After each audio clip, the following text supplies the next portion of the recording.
I think when you start, you should remove the romantic pose of you being next Steve Jobs, changing the world, at least for your first idea. Because the first thing Steve Jobs did wasn't Apple. He was making boring video games. So people should not start with the crazy stuff. They should just exercise first and then do it a few times. And then at some point, they will see that they start coming up with original ideas. Hi, John. Hi, Alex. Today's big topic is, Ideas. How yeah. to generate ideas. the hottest topic of all time, how to find an idea. Many makers struggle to find an idea. A lot of skilled people can build something, but people don't know what to build. Yeah, because you can build a product, but you want to build something that people is gonna use, and more than that, you want to build something that people will pay for.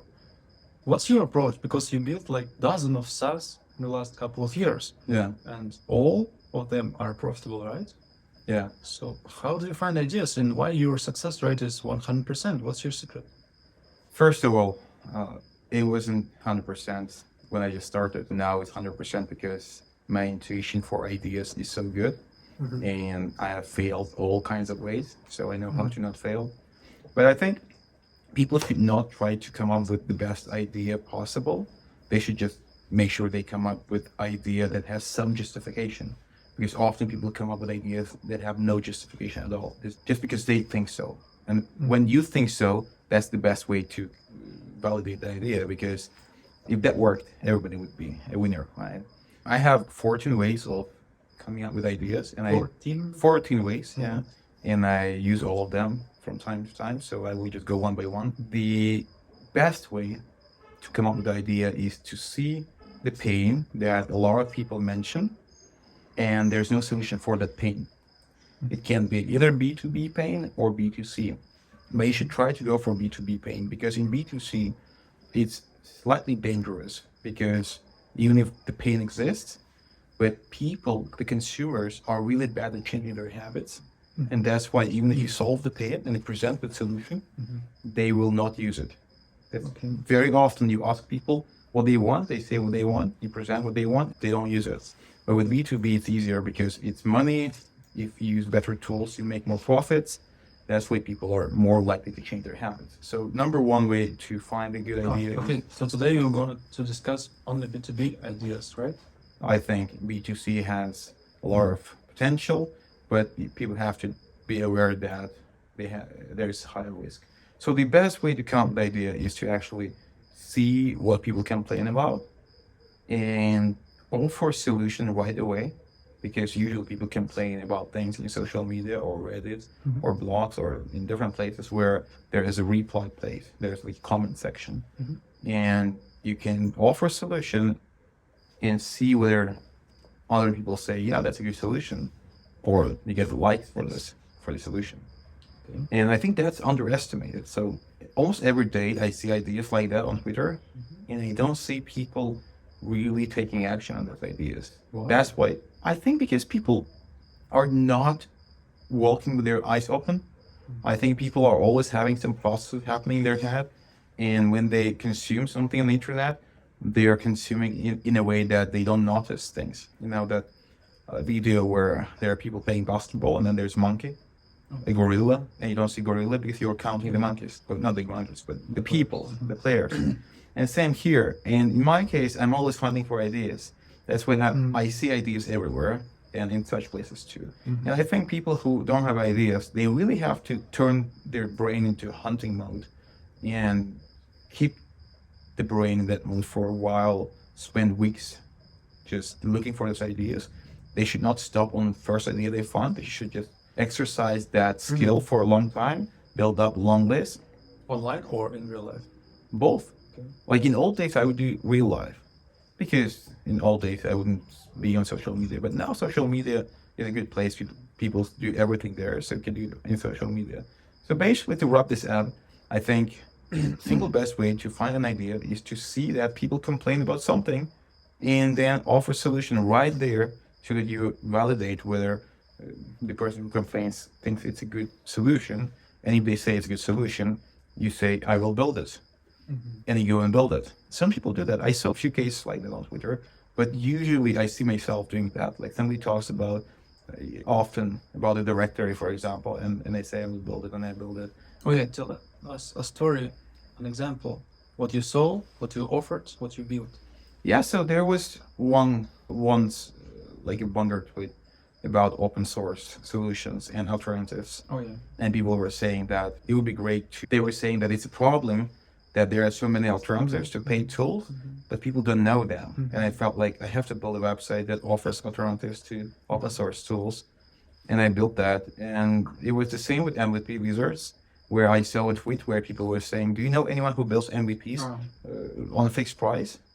And then I saw a lot of people in reply sections saying that I'm looking for that person too. I'm looking for that person too. And then I saw people say that I'm that person. I'm that person. And suddenly you see the whole marketplace in one tweet. Right? And then it makes so much sense to actually build directory.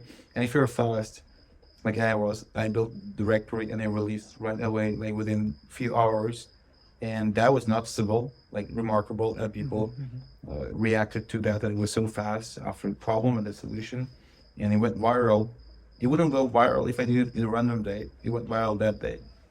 Yeah. So after I found a tweet, then I made a reply, offered a solution, and people said, yes, that would be perfect. I want that. Okay, so it takes you a few maybe days or even weeks to build a solution, but that tweet is gone. What do I do? How do I promote my thing? Build a waitlist. Build a waitlist right now, and people will sign up for that waitlist, or they will not. And usually people overestimate the intent of other people. So you think if I post something like in the URL here, you think that people will actually go there and they will look for a sign up button and they look to pay and to start using. But in social media, people are not in the mood to break their scrolling. So that's why in most cases, people won't even click on your link. They will bookmark that message to come back to that later. Or if they click to your link, they will actually be happy to see the waitlist there because they want to spend time signing up for things anyway. They save it for later. Yeah, exactly. Or you could just pretend it's working. You don't have to lie, but you can make a quick sketch using AI tools or simple tools and illustrate like low fee screenshots of the thing, and then say that if you want to receive a message when it's launched, leave your email, and that will be totally fine. Like nobody's gonna hate you for that. And some people say that's not good. I don't think it's not good. I think validating whether the idea is good or not before you build it, that's good. That's good for everyone. You will not waste time. People will not waste time trying a tool that's not good. So I do that very often, right on the spot. And the second way to find ideas is to actually tweet your ideas. So people are unable to follow the good ideas when they come up with just one or two or three. But if you have chance to try 50 ideas, just by luck, one of them will be good. You don't know which one. And that's why you should try to pitch your idea to the market. And even if you don't have followers, it's actually even better if you don't have them. Because if you don't have them and it goes viral, it means it's good. And if you go back in time and see when I launched DevHunt, I had very few followers. I had 1,000 or something like that. It was not many, but that tweet went viral because it was the time when people hated Product Hunt, and DevHunt comes into play. Also, it's open source. So all the keywords were so good that it just went viral, and people gave a lot of reaction to that. And before that, if you scroll my profile, I've tried 20 other ideas like that, and there was nothing, no reaction. So that's why I think people should not be afraid to tweet their ideas. If the tweet is bad, they just remove it, and that's it. It's embarrassing. The best thing about social media is that if you do something not interesting, something like totally shit, people won't see it. Because if they see it, it means it's good. But if they don't see it, it means it's bad and nobody saw it. There's nothing to be ashamed of. So that's why I think often I have people on Twitter sending me DMs, pitching the ideas, and I say like, why don't you pitch it to Twitter? Just pitch it to people. Why do you send it to me personally? I can say good or bad, it doesn't matter if I'm with one person. So that's the second way. And the third way is like now I have the series of simple ways of coming up with ideas where you don't have to invent the idea. So one, you find the idea that works in one market. You find a market where there is no idea like that, and you clone that thing in a new market, and you localize it for that market. For example, what? For example, you can see you usually try to find some hot tool that's new, because if it's new in this market, there's little chance that it exists in other markets because it's just appeared here, right? And then you go to the other market and Google in that language, or even if the language is the same as easier, but usually you have to change the language. And we've seen a lot of examples like that, mostly with consumer stuff. For example, the hotel booking systems or Airbnb-like systems. Not now, but back then when Airbnb became popular in the US, there were a lot of clones in local markets. I remember there was one in Norway as well. And they did well. Eventually they lost because Airbnb became so powerful. But there are a lot of examples like that. I can imagine huge examples like Uber when it appeared. Yeah, exactly. Everything. And almost every country got their own Uber, right? Can you give us an example of something more doable, a smaller one? All these examples are kind of consumer products, like for example, apps. There is an app in a market where you can find, I will take example from our lab, there's an app where you can find movies to watch on your streaming services. Every country has their own streaming services. And then you find the country where they have their own set of services and you build it. Right? So I'm pretty sure that maybe in Turkey there's no app like that. I'm pretty sure. And they have also a lot of ways to watch movies. And you could build that app for Turkey. Or even if it exists for Turkey, the chance that there is great app that exists here is no, because they have probably made it app on their own. But when you clone successful app from US, usually that app is amazing. It has amazing design, the UX is great, the ideas are great, and that's why it will succeed. For example, when Uber made their app, there were apps on the market for taxi stuff. Even before Uber in the US, there were apps, but they were not good. And that's why when people were cloning Uber in, let's say, Turkey, I'm pretty sure Turkey also had similar apps. But you don't clone the idea, you clone the app as there is, with all the best little parts. So I think that works well, and I think that's the best way to start, because I think when you start, people tend to try to do everything themselves to learn, and I think that's totally wrong. I think you have to do the opposite. When you build your first idea, you have to remove complexity, and that's why I suggest to start. If you're a developer, I suggest to start with no code, not because you don't know how to build stuff, just because it still takes time to write the code. It's also a pleasure for you. So there's high chance to procrastinate writing code and not doing the other stuff, and eventually learning nothing because you already know how to code. And when you use no code, then it's so kind of boring and fast, and then you're left alone with marketing, and then we have to learn. You jumped to the MVP, to the execution, talking about ideas, how to find ideas. Exactly. So another way you offer is to look at new markets, probably high tech, because new stuff often. You have to look at the US basically, because historically that will work all the time, right? In 80%. That's why there's no reason to look at other markets. But of course, you can also look when it comes to apps, it's easier. You open an app store, and I bet there are some services which can do that. If there are no, we could build it like that. But I bet there is a service that can send you every day 12 new apps of each market. Maybe it doesn't exist. So here's the idea. If you do that's an amazing idea. Imagine every morning you get a list with top 3 apps of the day for all countries in the world. Yeah. And you just make sure that you don't send the same app, because there's no reason, you don't send Uber again and again. So one app can be sent only once, so that it's not noisy. And in that case, you won't receive a lot of apps. There will be very few every day. But those apps will be usually very fresh and new. And if you're fast, you can actually execute that app in other market where it doesn't exist yet.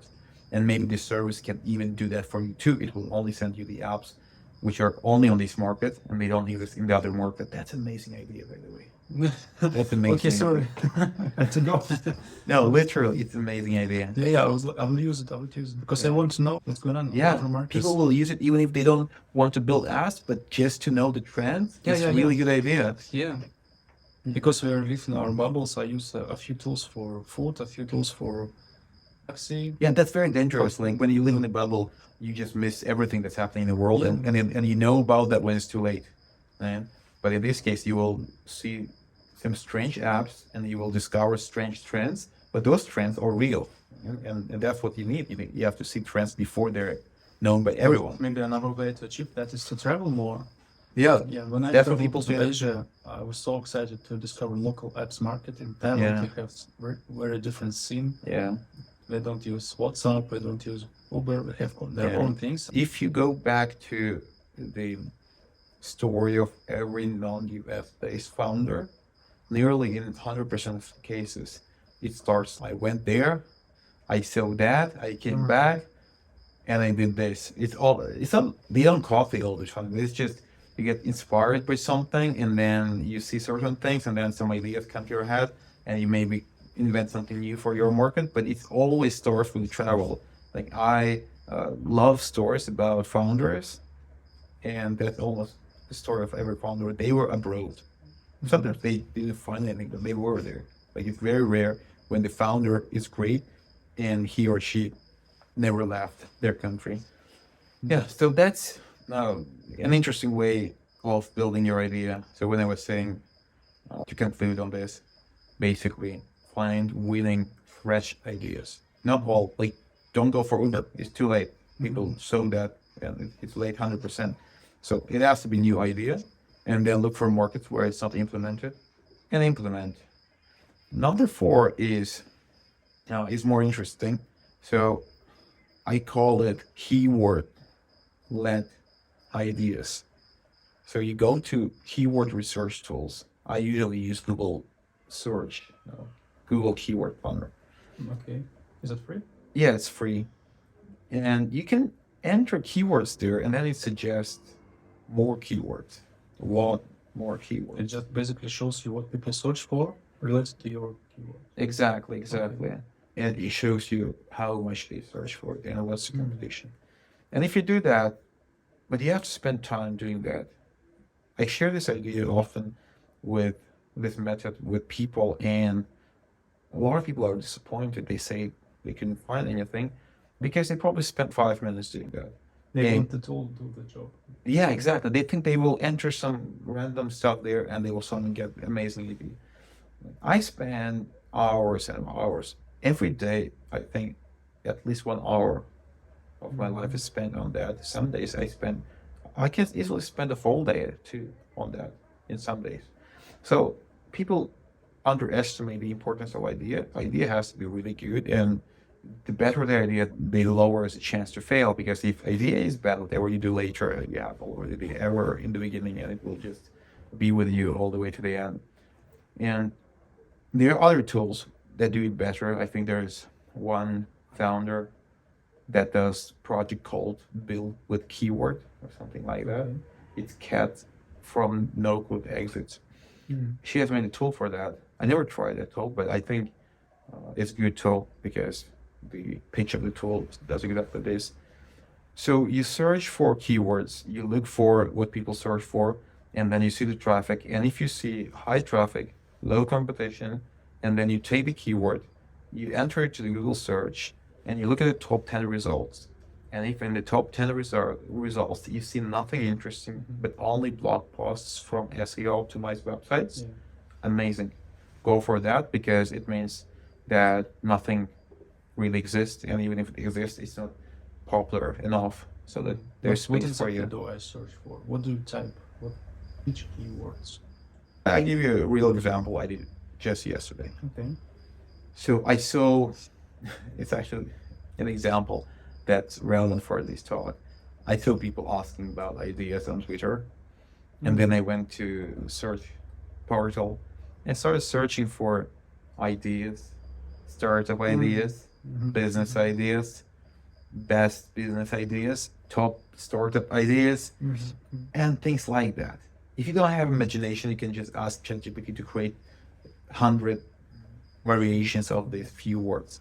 And then I put that into Google, and then it gives me lists with analytics on every keyword.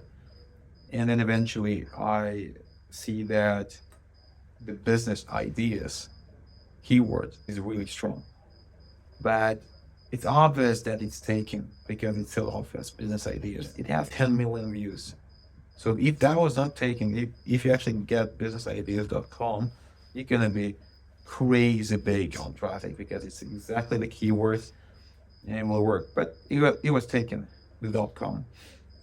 And then they start looking for one more word. And it was like best, top, micro, nano, all those kind of words. And then I found that the mini is free. So mini business ideas has really high traffic and it's free on .com when you can go there. And it's not just that mini business ideas has high traffic. It's also that business ideas has high traffic. Best business ideas has high traffic. So there are like hundreds of those with high traffic. And then you have mini business ideas. So in fact, Google will also respect your website for those queries too, if your website is good. So there's a chance to win not just the direct keyword, but also the similar keywords that overlap with this keyword. This sounds like a process to make a perfect SEO optimized blog post or a side project, but we are talking about a startup ideas. I want to build a startup. Can I use this SEO? Yeah, I mean, startup this is the directory. So I came up with the directory idea, but okay, before that, I came up with the SaaS idea. Okay. I wanted to build an emailer, like an email tool for SaaS, for myself, because I don't like any other tool that's on the market. There was one that I liked. It was called Loops, but then I saw it was getting more complicated, and then I understand they will go farther to make more complicated because they have to make more money and then more features, more money. And I wanted to make simple tool. And I was searching for email and other words. And eventually I found SaaS emailer domain that was available, and SaaS email had high traffic. SaaS emailer has lower traffic, some traffic, not that much. But since SaaS email is part of SaaS emailer, there's a chance to win the traffic too. And that's how I came up with that idea. And you first came up with the idea, then you used the tool to validate it. Exactly. But it's not the way to generate an idea. You already had it. You didn't find it. All right, true. Now I'm talking about validating. Yeah. So sometimes, exactly, you should have stopped me earlier because I was talking about validation. So sometimes I had this case with directories. So I want to make directories. Okay. And I was just looking for something around directories because I was interested in directories. I was thinking maybe directory builder or something like that. And while playing with directory words, so you have to start with some word because it won't give you anything if you don't give it something, right?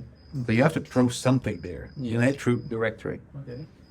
And then I saw the keyword that was directory submission services. Okay. And I'm like, what's that? Like directory submission. And then I discovered that people actually look for services that submit to directories. And that was like wow moment for me. Like aha moment. I thought like, true, I do that too. I submit to directories manually. It takes a lot of time. So it's not just your problem. People search for it. Exactly. Because they have a lot of problems. But this one was also already the problem. And then I was searching more, and then I found more keywords, and I saw that directory submission is too long. It has to be shorter than that. It's very long. But I got the idea, and then from here I was looking for better domain name, and I went for listing bot because listing it was there directory listings, and I decided to go for listing bot because it has the same word. So you just entered a keyword, some random thing about internet. Something that you have some connection with. Yeah. Like, if you're a coder, you can enter database or exactly database, or even manga. You can say manga. Yeah. Right. And then maybe you see that how to optimize manga or Mongo index generator. And then you maybe make a tool that generates indexes for Mongo. Mongo post estimator, Mongo Yeah. load, Mongo. Mongo And suddenly post. you have hosting. If you're a designer, you can enter Figma templates or Yeah. color palettes. Yeah. If you don't know anything, you can just search for terms like what do people use in marketing. You will see some terms like Well, email in campaigns. in the ad planner, you can't use longer messages, so it has to be just keywords, because it will find nothing. You have to put keywords, and it works really well if you have some keywords in your head, and those keywords should come from your head because you have to understand that idea, because you can't just build something for a random group that you don't understand, because you won't even have that moment where you think, "Whoa, that's a good idea." The reason I felt like that was a good idea is that I was potential user of that idea, and same has to happen every time. That's why you have to use all the keywords that you are familiar with, and then there's high chance that you will understand and you'll be able to evaluate all the options that Google provides. But then there's one more way to do that, also with Google, Okay. which is you go to Google search, Okay. and that's actually the single best way, I think. Today, that's the single easiest way. Easiest, not the best, but the easiest way. Anyone can do that. You go there and you write part of the sentence and you see what Google suggests. For example, you write landing page builder for, and you watch the suggestion. They can't see the volume of requests. No, but you see the ideas. And then you can. if you like the idea, you take it back to the keyword thing and you see the volume there. Yeah, there's another service from Pateng. It's called Answer the Public, Yeah. and you just enter a keyword and it generates all the questions that people ask about this. If you enter a directory, there will be how to build a directory, how to promote a directory, how to host a directory, hundreds of questions. Yeah. You can start there as well. I think there are many tools doing that. But again, I don't know why, but even so, I have these few rules. One rule, I never schedule my tweets because I have to be inside Twitter to tweet. It puts myself into the right mode. I feel like I'm in the Twitter. I'm standing on that city hall and I'm saying something and people are listening that thing. I feel that. But when I schedule, I feel like it's messenger. I feel like I'm telling something to you and you have to go and tell to the rest, and it is different. Same, I only use Google search and keyword planner from Google. I tried all the other tools, but somehow I'm less creative and it's harder. So I think there's something in it. I don't know, maybe it's different from people to people, but the funny thing is that I know more people who do that stuff and they say the same. So basically, I know very few people who don't do that, who actually go to special tools. I think that those special tools have good promise. It looks like they're really great, but I think people need that direct connection with that actual place where things are happening. But by using a fancy tool, you might be feeling The tool will do the job for you as well. You're delegating. Yeah, you're less creative because tool does a lot. Like when I go to Ahrefs, the reason I don't like Ahrefs is that, and also the reason I don't like Uber Suggest from Neil Patel, it gives me so many ideas that I can't navigate the thing myself. So we're biased on what's happening around, and if everyone says one thing, it's harder to think independently. But when I come to Google, it's empty. There's nothing there until you enter something. And even when you enter something, it doesn't deviate far. It shows same things. So if you want to switch to a new topic, you have to come up with a new topic. But when I go to the other tools, they suggest so much that I don't really control it. Yeah, so I think for people who are less creative and have no ideas at all, maybe those tools are better. But I think the problem is that if you go to that tool, if I go to that tool, we might get the same thing, but ideas have to be unique. Right? And the chance that the idea is more unique is way higher when you and me have no tool that suggests us the same thing. That sounds doable. You use a keyword from your work and you research what people want, and there is a solution. Yeah, exactly. Then the other way is to get the job and figure out some way to save hours of the people who do that job in the use. So it doesn't have to be cool or catchy or anything. It just has to be efficient. You have to save hours.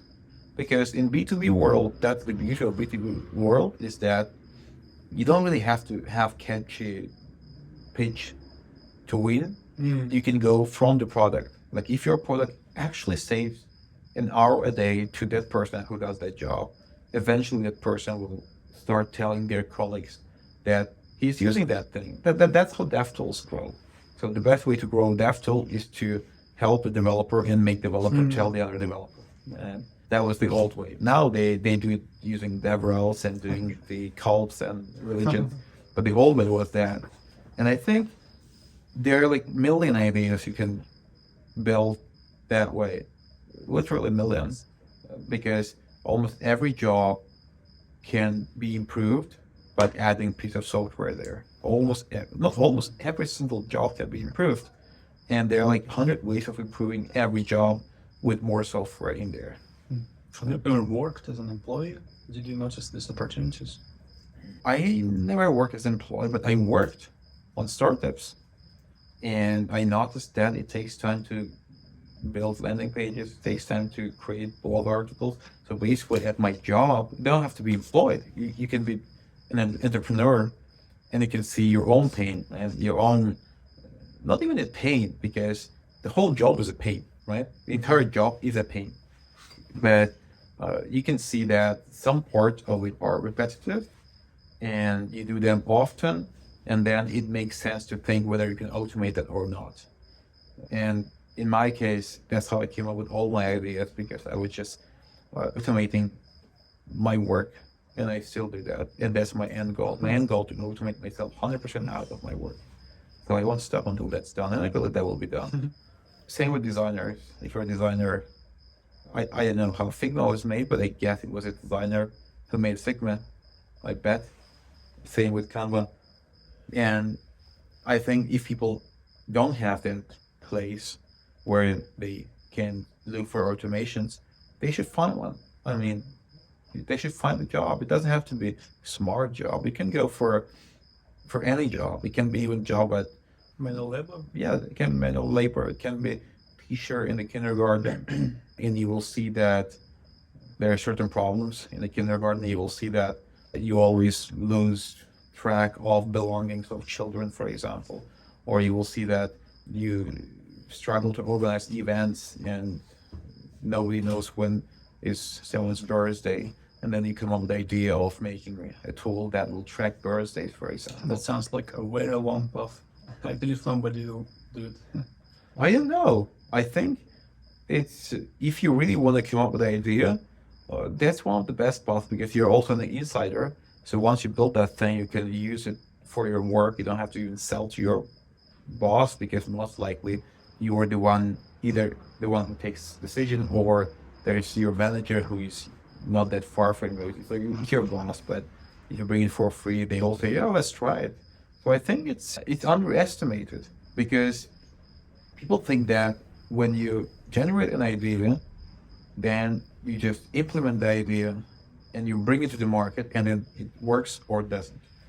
The reality is that it will never work as you wish at the start.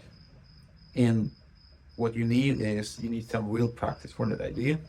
You need to bring it to at least one user, and then iterate from there. And everyone hears about this, but nobody always does it. So your first customer is a must. And that's why you should think, before you generate the idea, you should think, where will I find the first customer?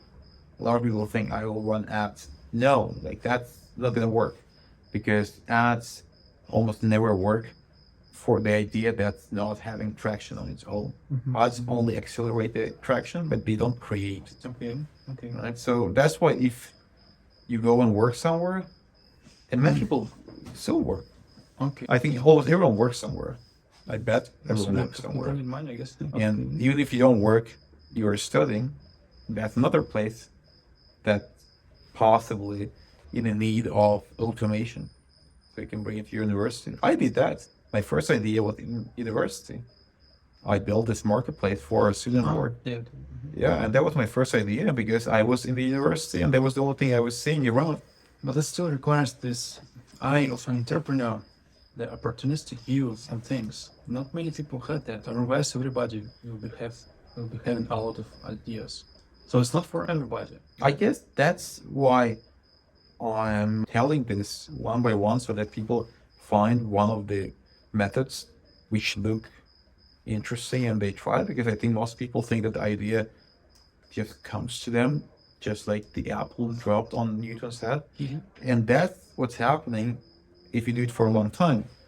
But in the beginning, you have to squeeze the idea out of something, like in this case, out of a need for automation, or out of pain, or out of keyword research. So you have to actually do the work of idea generation.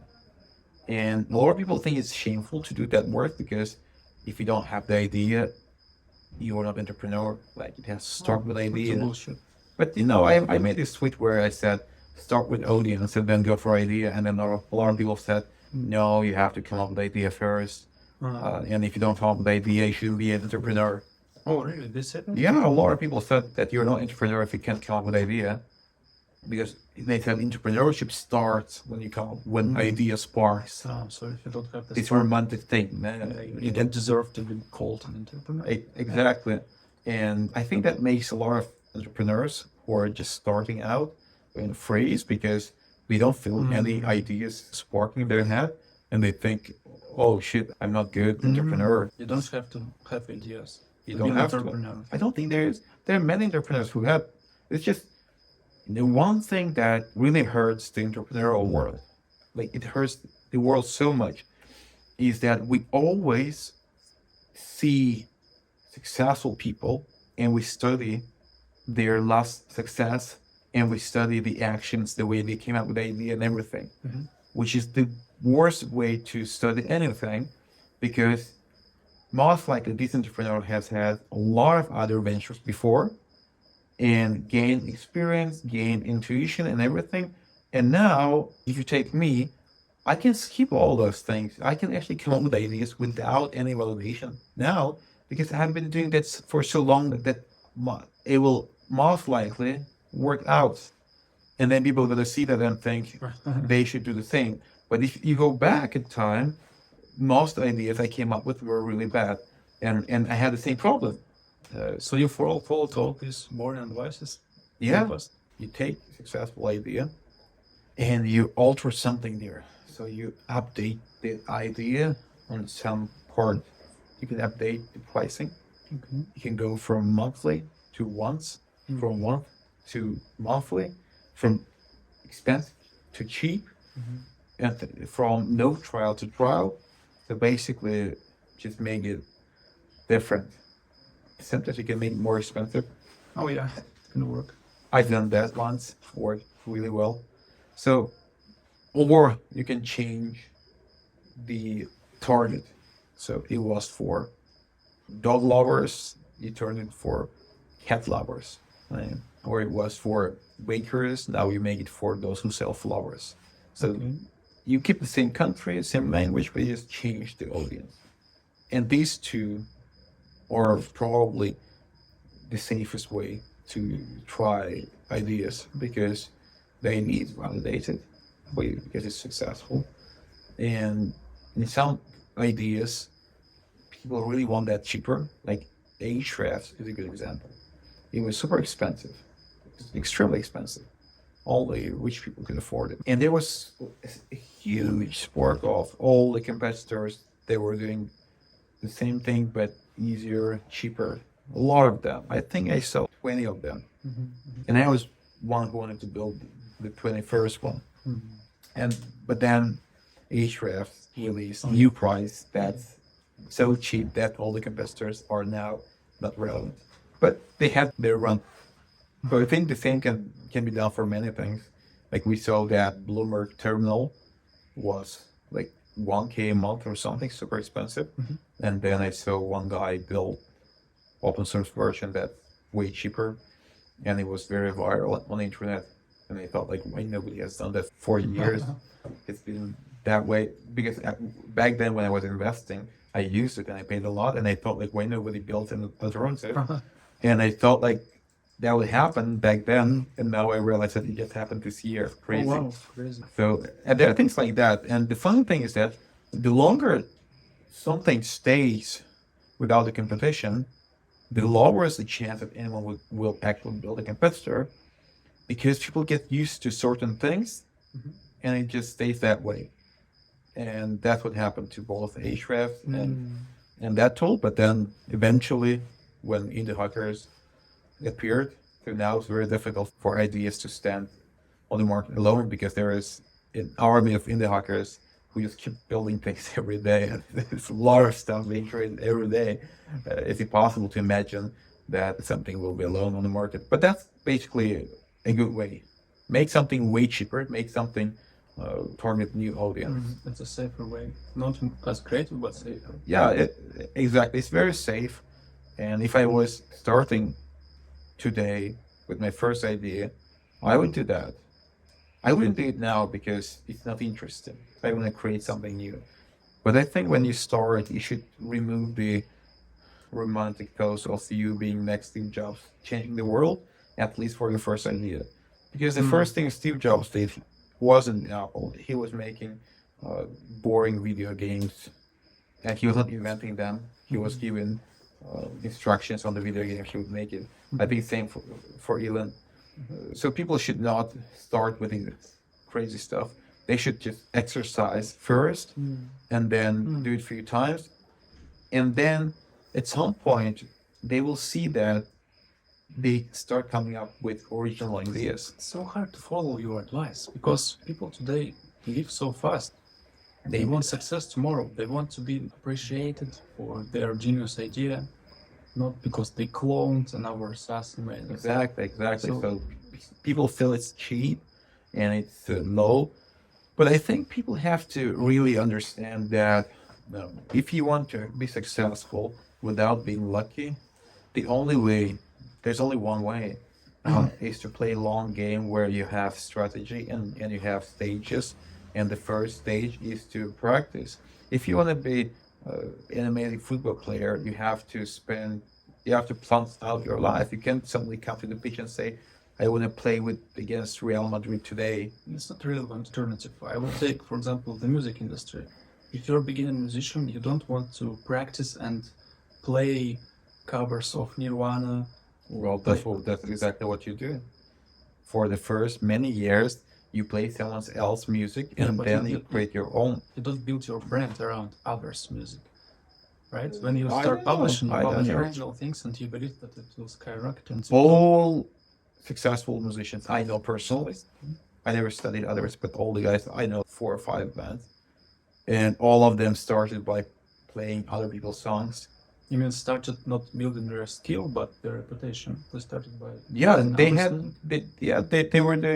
they were just playing in bars some other people's songs, like famous songs, and then they would put one of their songs at the end. Oh, wow. And that song was shitty, so nobody would listen to that one. So makers should learn from musicians. I think that's pretty much almost everywhere, because I think one thing we see now on Maker World is that everybody is depressed and burnt out, lost. Why? Because they have never had even slight success. Why? Because they try to succeed big from the first try. I think if you build something safe and simple on your first run, you build confidence. Yeah, you're talking very important things, because the makers movement is so young and immature. They don't have the culture, don't have the proven ways to build themselves. Also, they look at the wrong place for examples. Oh yeah, because they always look at successful. And in Silicon Valley, they remove all the noise, which is people who tried and failed, and they leave only the very rare success cases where Zuckerberg. I hope you want to listen to this one. Zuckerberg. That's a nice way to insult him if somebody wants to. Yeah. So him and Steve Jobs and Bill Gates and Elon Musk and long list of those people, they have had success with their first startup, and they were very young, and that's what people see. And it's very wrong way to see stuff because it's very rare exception. It's very rare exception, and they should look at other indie makers. And the thing I like about indie makers is that you rarely find an indie maker who was successful from their first try. I don't even know if there is one. Not Peter Levels, not Mark Lu, not Danny Postman. I don't know who. Almost nobody. That's why I think makers should make a note with that. And they have to plan. They have to plan, and they have to think that it will take me long time to become successful, but it's not a problem. That's the right way. Like, you should not be upset with that because the journey is fun, and you have to make sure it's fun, because if you just keep failing miserably every time, the journey is not fun. You have to have some little success in a way. That's why the first ideas have to be easier so that you have some success. If you build a directory, that's why I always say build directory first. You can fail, but if you follow the guide of people who know how to build it, or if you educate yourself in that topic, and you try 4 or 5 directories, one will work out. One will work out. And that will give you some confidence so that you can go for the micro SaaS after that. And then once you made one micro SaaS that gets some traction, at least 1K revenues, then you go for a serious SaaS, and then you go for a platform, then you go for a double-sided marketplace and things like that. For example, CD. And I think he's a good example. He was really young, and when I met him, he was impatient. He wanted to succeed fast. But I explained to him that you can't do it fast. You have to accept that it takes time. You have to design your journey that is challengeable and enjoyable at the same time. It's almost like when you want to walk 100 miles. If you have no plan, you're going to die. Yeah, a lot of people fail at running marathon because they think they can buy cool shoes and do it. Exactly. Or they can sprint and get where they want. No, you have to really think, what are you going to eat on the way? What are you going to drink on the way? What shoes you have? What's the speed so that you don't run out of your own energy and fat? So same here. I mean, I think people think that startup is like a romantic, creative endeavor. But I think it is simpler than that. I think startup journey is more boring than people think. So, and that's why people don't think that you have to approach it in a conservative, boring way. Yeah. But you have to approach it that way. You should think of this as a regular work, right? You That's can't life. work, you begin, you learn. You think about it as life. If you want to marry an amazing girl and make babies with her and spend the rest of your life, if you're smart, then you will think about things like, I have to be in an environment where there are girls like that so that I meet such girls. I have to have enough money so that I look like a good husband, because nobody wants to have a broke husband. I have to have some good body because that's important for the girls, I guess. So there are a lot of things to think about, and most boys do think about that. That's why they go to the gym. That's why they start to make money, try to make money. They get education. They move to a good place. They put good clothes, etc. And then you never try to make baby with the first girl you meet. Right? You often think, well, that's the start. That's, you don't think about that as a practice, but you actually understand that most likely this is not going to work out, but you have to have some tries and eventually find the person who's right for you. You understand her and yourself. And I think with startups, you have to give yourself like 5-10 years, and you have to design your journey, and you have to make sure that you don't run out of fuel, both money and passion, because some people run out of money. To not run out of money, you have to make sure you have money to pay the bills, and that can be either your savings, or you can live with your mom, not bad, if you're in Italy, or you can have part-time job that pays the bills. This is one thing. Then you have to make sure that you don't run out of health, so you have to exercise or play sports, and then you have to make sure you don't run out of passion. And for that, you have to make sure you're not always a loser, because at the start you will be losing all the time. But you need some wins. How do you get the wins? Most likely, the most reliable way to get wins is to aim lower. Everybody gonna say aim higher, and if you miss, you're still high on. That's what Michael Jordan says. Well, there's only one Michael Jordan. Imagine how many other guys try to be him, and there's only one out of millions. And if you think you can be one out of millions, that's very dangerous. I think the problem is that this whole startup movement comes from the US, and in the US culture, you want to be the top 1%, right? No, yeah, US loves to romanticize that one guy that made it. He woke up every day. Not even at 1%. 3 a.m. Yeah. He worked for 10 hours. Yeah, And for 10 more. exactly. I think it's, Believe in yourself and you can be like him. yeah, I think the beauty of indie maker movement is that I think this is pretty much the only movement that makes it more real. I think if you follow indie makers and you listen what they say and you cut all the VC back startup crap, I think you suddenly understand the reality. And I see very few indie makers telling bullshit. I think most of them actually tell that it takes time. My first 10 startups failed and things like that.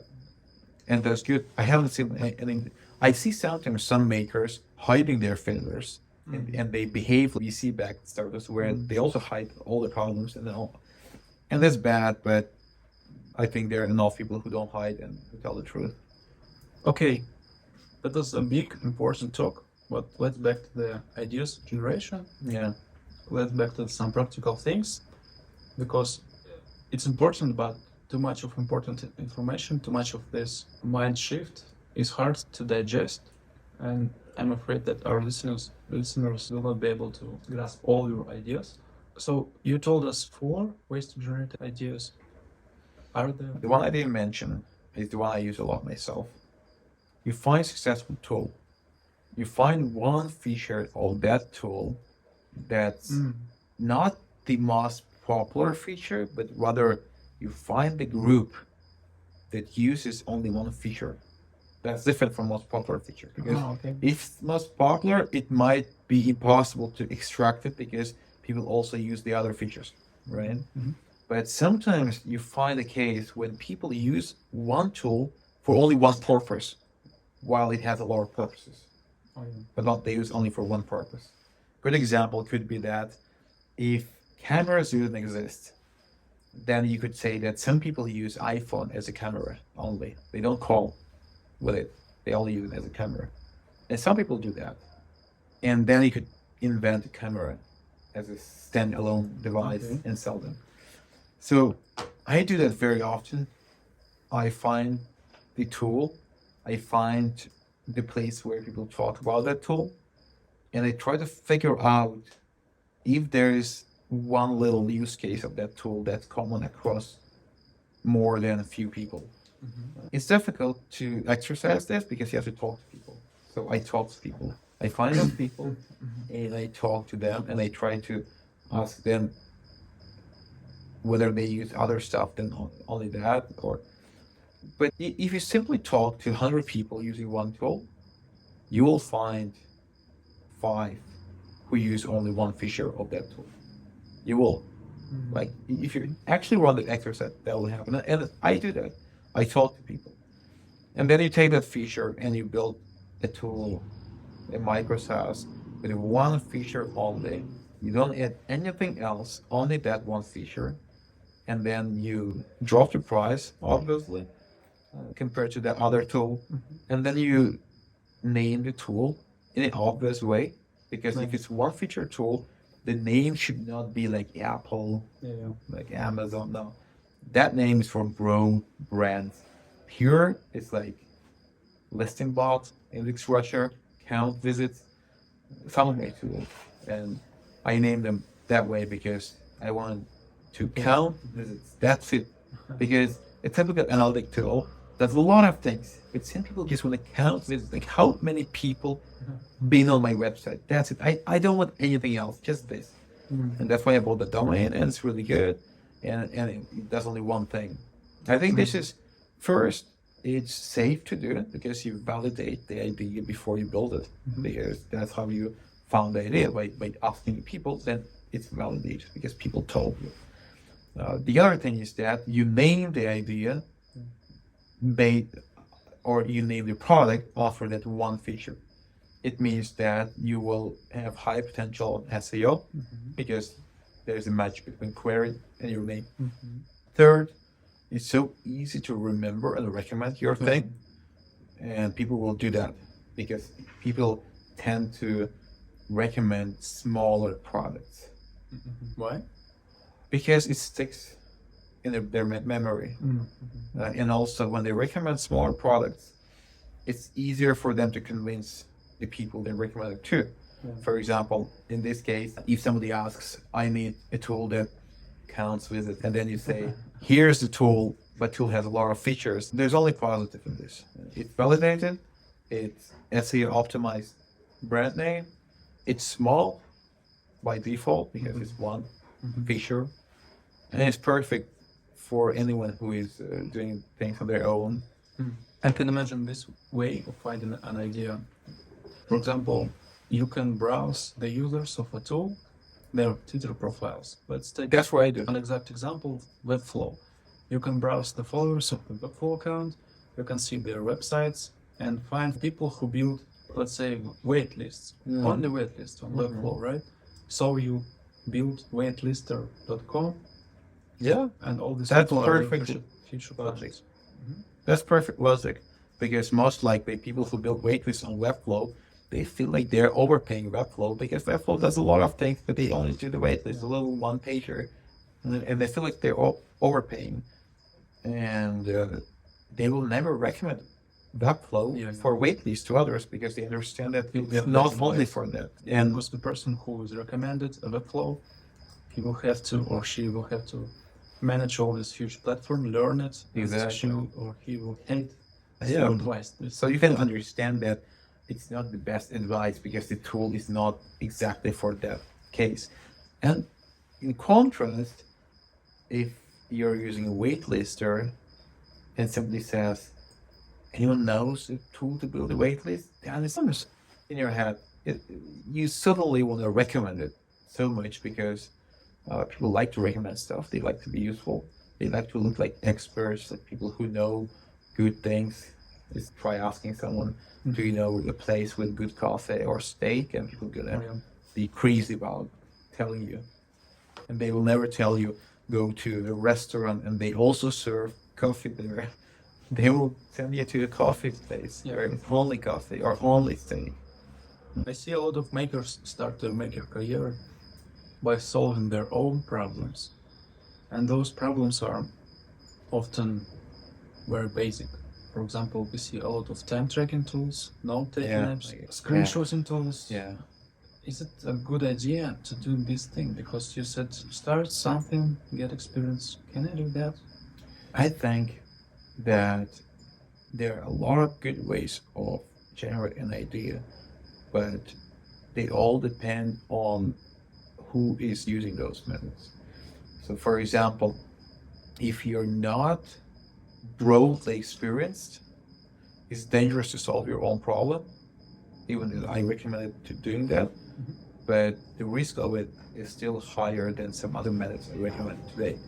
Because if you're not experienced, you might think that every problem that you have could be solved by a software, and that software would be successful among the other people, which is not always the case, because you also have to think whether the habit that exists is strong enough or weak enough so that it can be quickly replaced by a tool that automates the manual labor. And we know that there are a lot of tools that do something. Good example is note taking. Like people use Apple Notes, and then people make other cooler notes, which are actually better. Like those notes apps have everything that Apple Notes has, but more. So it's a no-brainer. But in fact, people are used to it, and they don't see the value being so strong that they have to change the habit. So I think the habit is a keyword here. So whenever you come up with an idea, you have to think whether the existing habit is weak enough that people are willing to give up on that and try the tool. For example, why I say that B2C is really bad is that B2C habits are so strong, they're way stronger than B2B habits. For example, you have some way to watch movies and to store the movies you want to watch somewhere.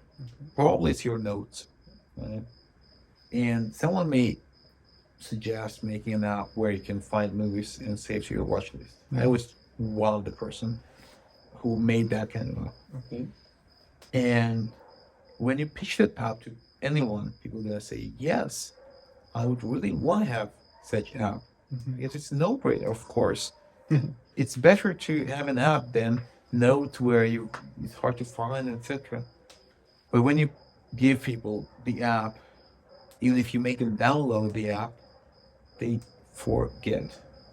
They forget about the app tomorrow because people have bad memory. They have no incentive that's strong enough to actually remember this. That's why in B2B, almost everything fails because it's so hard to change the habit. Even the habit in B2C, even if the habit is very kind of unproductive, inefficient, it's still hard to change. It's like with Google Sheet. There are a lot of apps that try to bring something extra to Google Sheets, but it's very difficult. The Excel way of doing stuff, like people are used to it, and they still use it. But in B2B world, it's different. In the B2B world, it doesn't matter whether you want to change your habit or you don't want to change your habit. Usually it's your boss who decides.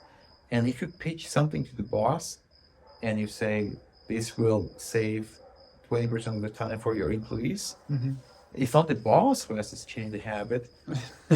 So the boss will buy the tool and tell the employees, you have to change your habit, and they will. That's why I really like B2B for this. And I think in B2C, the only thing I really recommend people in B2C is to invent new things. Invent things which don't change habit, which create new habit.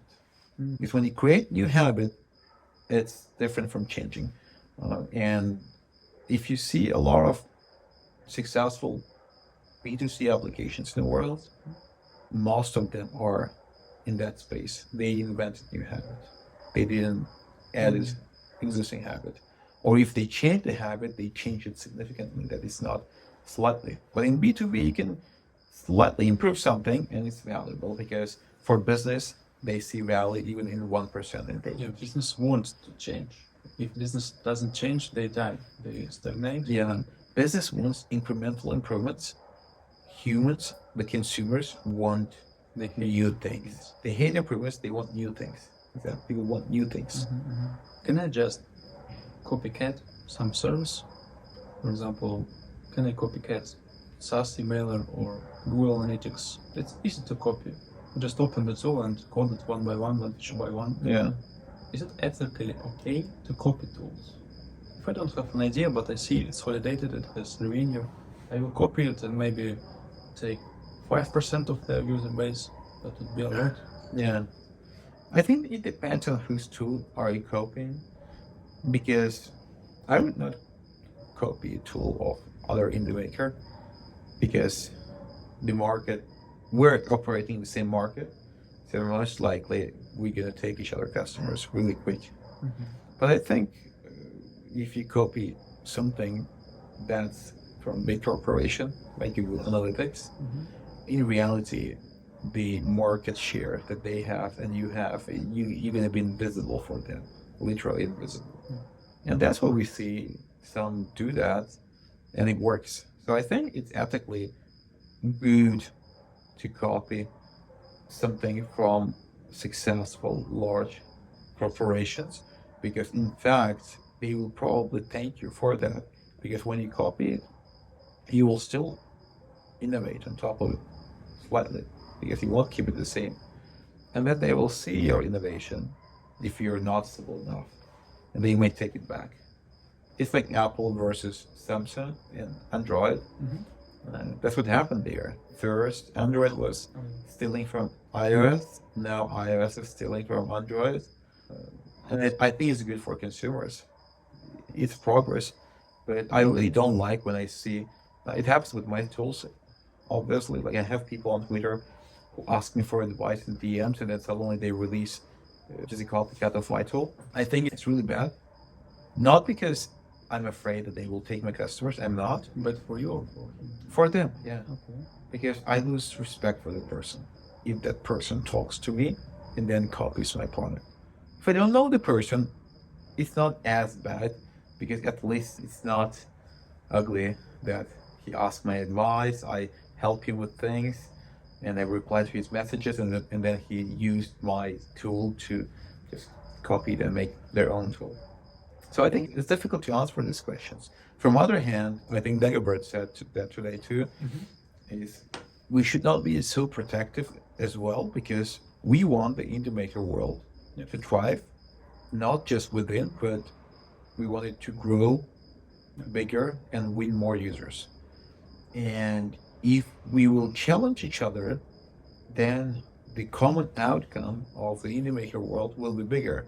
So we'll build better tools. But if you copy my tool, and then we have this little race, and it will be actually a race, right? You will copy my tool, then I add new feature, you add new feature, I add new feature, and then eventually we will be pushing each other to innovate and build better tools.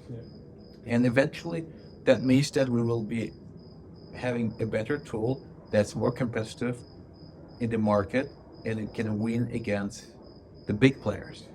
That's why I think it's not bad to have competition within our bubble. It's not bad.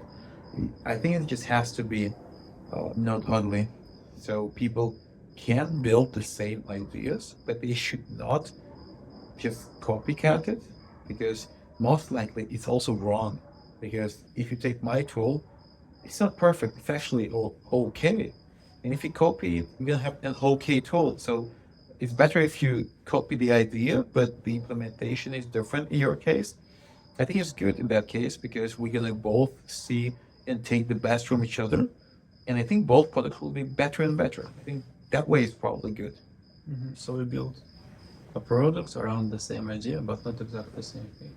Yeah, I don't even look into competitors by purpose, because I know that if I look at them, there's a chance I will build something similar, because that's how the way your brain works. You can do it subconsciously. Yeah, and I don't want that. Not because I don't want to steal their implementation. It's just because I want to be more unique, and maybe gonna look at their product later. But I want to start with a fresh mind, because maybe I invent something. You've been doing good for that competitor too. Exactly. It'll be good for everyone. Exactly. So I think that's the way to do it. Do not copy the implementation. Feel free to copy the idea, because there are not so many ideas, and it's good for ideas to have many racing implementations. And most likely we will push each other, and everyone will win at the end. Okay. Do you have any other ways to generate an idea? I tried once with ChatGPT. So I asked ChatGPT to generate ideas, and it was so bad. So one thing I can say, if you want to validate that your idea is bad, then ask ChatGPT. If it says it's a good idea, it's a bad idea. Basically, ChatGPT works in a way that it behaves in such a predictable way, because it predicts the next word, right? So that's why it's such a predictable machine. Even if you ask ChatGPT to be not predictable, it's still predictable. It's just if you can. Apologize for being not predictable. Exactly. And that's why I use it sometimes that way. I use it to bounce ideas in a negative way. I ask it, can you generate ideas for this type of market? And then it gives me ideas, and then I can remove those ideas from my list, because it means these ideas exist. It means that because it will only give you something that's very average, that's been common and that's something that you want to avoid. That's something good when you generate content. For example, if you ask ChatGPT, can you compare React and Vue? That's a very good way to get very good comparison. Because if you compare it, you're biased. And me, ChatGPT is not biased because it has an average biases, and then it will not lean towards one or the other. That's why some people say AI is bad for content generation. No, I think AI is good for it because it will remove the bias. It has some other biases, but it definitely doesn't have the bias about frameworks, for example, the bias about code versus no code. It will be very average. And it has political bias, but it has no other bias because why would somebody bother putting a bias? Maybe Facebook has put their love for React.js because they own it. Yeah. So maybe Llama has that bias, but I don't really think so. I also wanted to ask you about the hype waves. Because when some new tech appears, a lot of opportunities appear. For example, we had cryptos, we had ChatGPT, AI. Before crypto, we also had something, but I'm not that old. Yeah. And every time new tech arrives, a lot of opportunities we have. You're right. How to ride a wave? Is it a good way to find an idea during this time when everybody's crazy, new markets appears, you can become not just a significant player, but you can conquer it all? Yeah, for example, we have a lot of text generators right now, hundreds of them. How to ride the wave, how to be in a shape when there is a time, how to be ready for an action. And is it a good strategy? I think that in average, it's the best strategy. So we know that some people have won big, even done it post-Twitter levels. They have rode the AI hype train really well. So they're making a lot of money on those tools. And there are more people like that. But I think that's an exception. I think the reality is that when stock is on all-time high, it's like growing really high, it's not the best time to buy it. The best time to buy it is when it's underappreciated, not known by many, but heading up. So that's why I tried to ride crypto train, NFT train, and it almost worked out. But what happened there is that you kind of destroy your soul while doing that because you have such a huge ups and downs that it's hard to recover. Because you either try and it doesn't work, but it works for everyone else, it looks like that, and you're sad.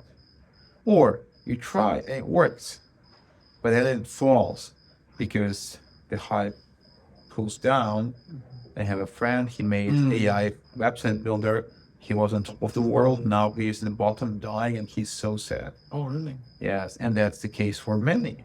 Like most AI tools are having 10 times less revenue today than a year ago. Most. Some still have, but most don't. And the same happened with all the crypto stuff.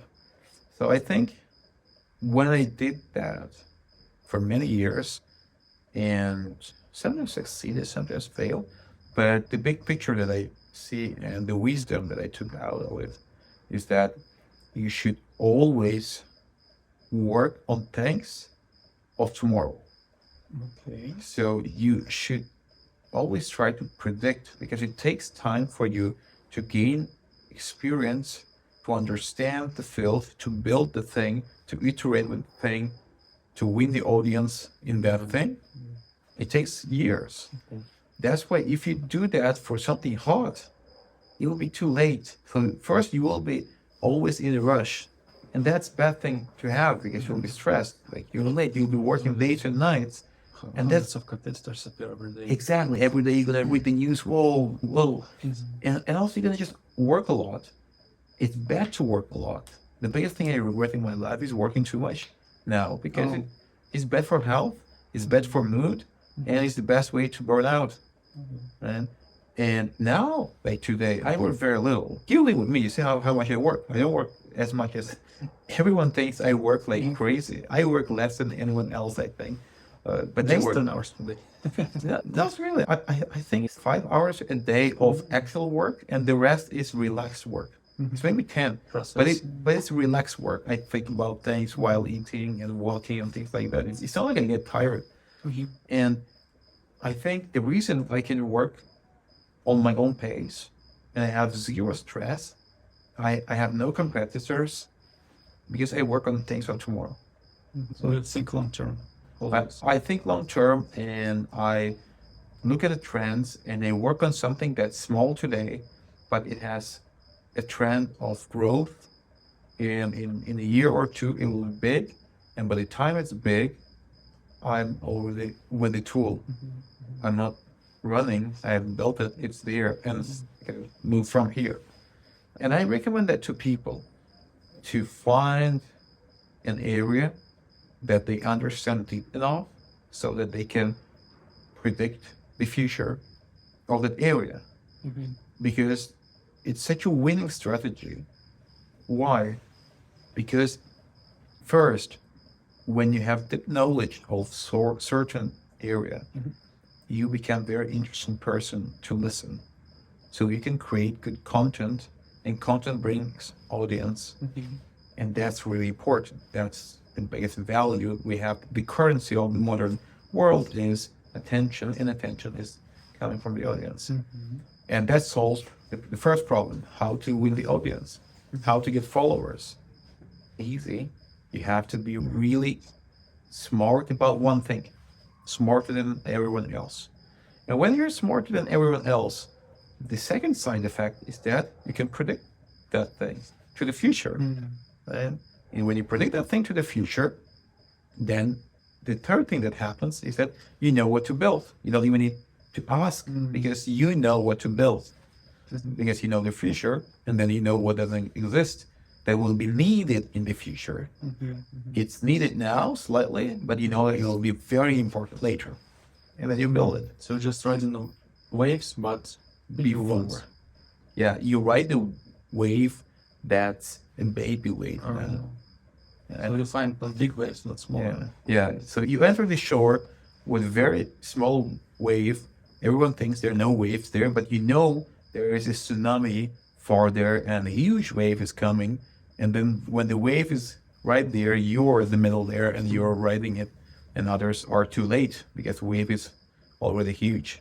So I think that's the best way. And if you look at the old winners, like most winners of those hype cycles are those who predicted that. For example, back in 2018, there was, not 18, but 19 and 20, there was NFT hype train. And who do you think was the winner of the train? It was a company called OpenSea. Oh, yeah.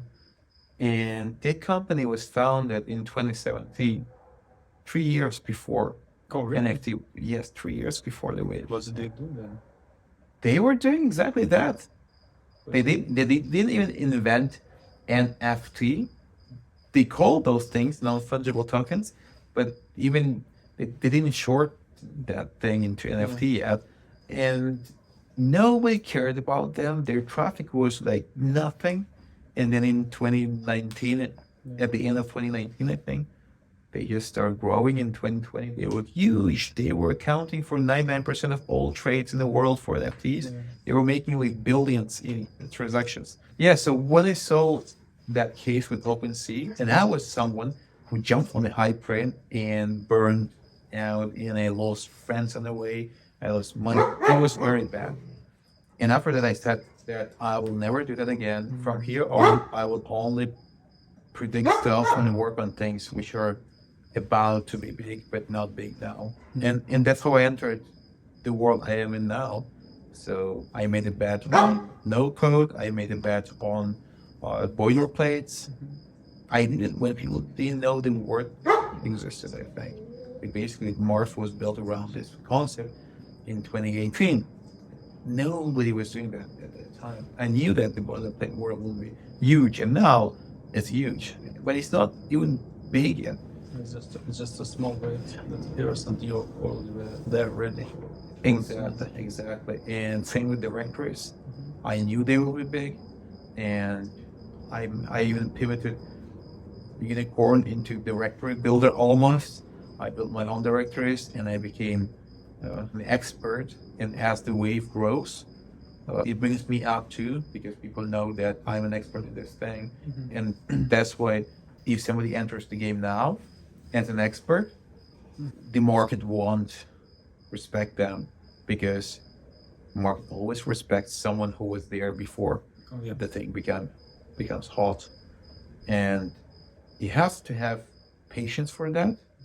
And as you say, people don't have that. People want to be successful here and now. But I think that exactly what separates successful and unsuccessful people.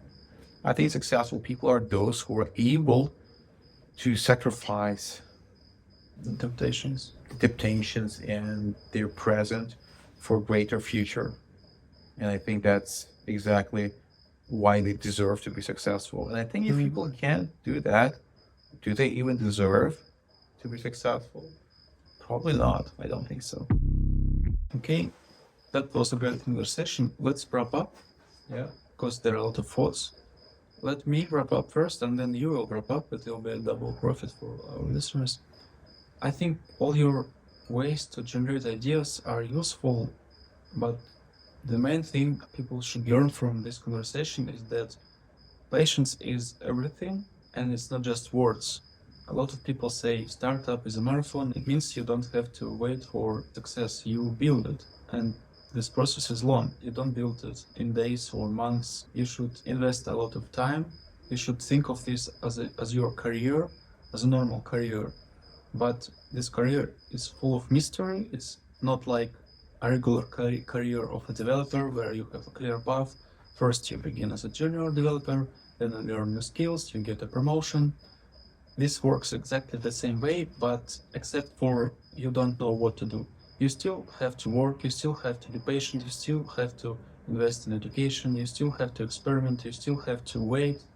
The same way all other people do to become successful. Music players, developers, UI designers, bakers, they always work hard, then they become successful. There is no such thing as an overnight success.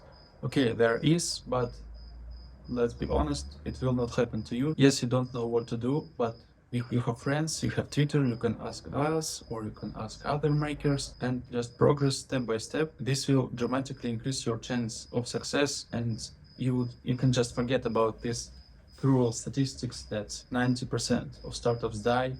You can avoid this shit by just being patient. Stupid simple, but it will work if you follow this advice. This is how I felt about this conversation. If I was a beginner maker, I would write it down on paper and put on my wall and read every day. I think it's the key. People need the key, the secret sauce. This is the secret sauce. What's your wrap up?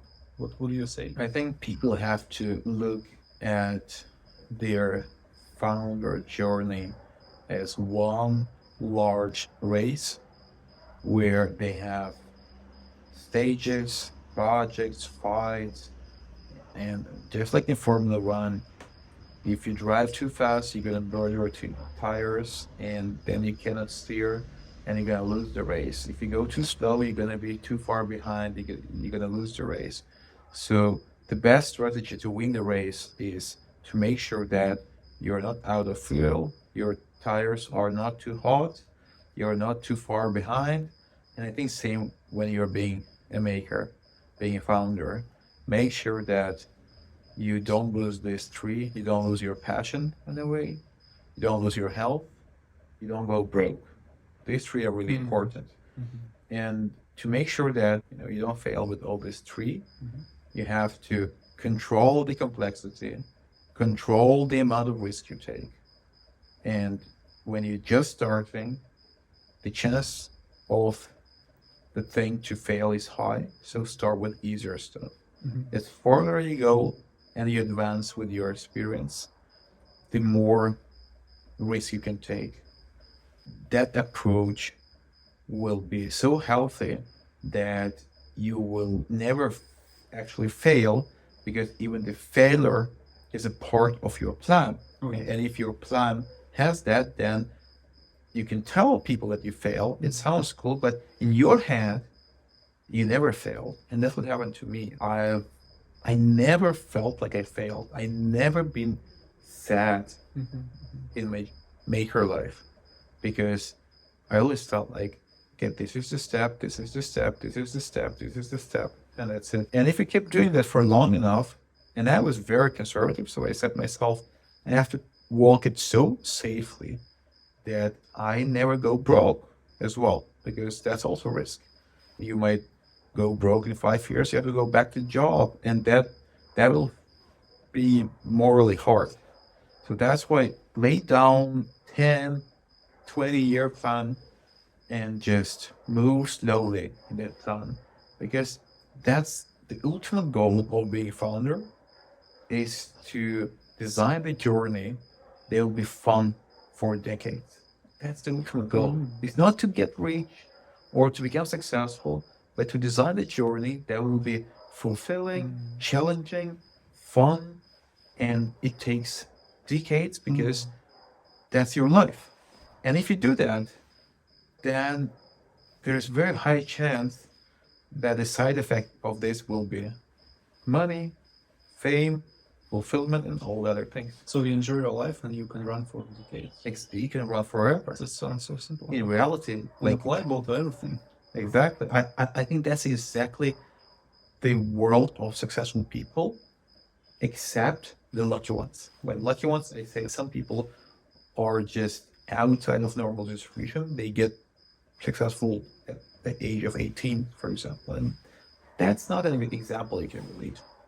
But all the normal examples are like this. Thank you for this conversation, John. That was super pleasant. Thank I you. like it in real I life like it much too. more. I like it I too. I should come here every week. I like it too. I think if we make better setup, then we'll feel even more comfortable. I think it's more fun. Yeah, much more. I understand now why people do it in person. Oh yeah, me too. As a podcaster, I understand why. Like, I had this guy, I had Fran Lopez inviting me for a podcast to LA. Fran Lopez. No. Well, Google he's like very famous. Okay. He's one of the biggest podcasters in certain niche. And I didn't want to go because I felt like, why don't we do it in the internet? But now I want to go. Now I will go probably. That's fascinating. Yeah. Okay, please let us know, guys, what you think about this chat. We did it only for you because we can chat without the camera, but we record it and publish it for you. It's not like we are talking to each other, we are talking to you. And if you have some response, if you want to say thank you, please reach out us on X. We're very active there. Thanks. See you in a week. Yeah, thanks. Thanks everyone. Bye.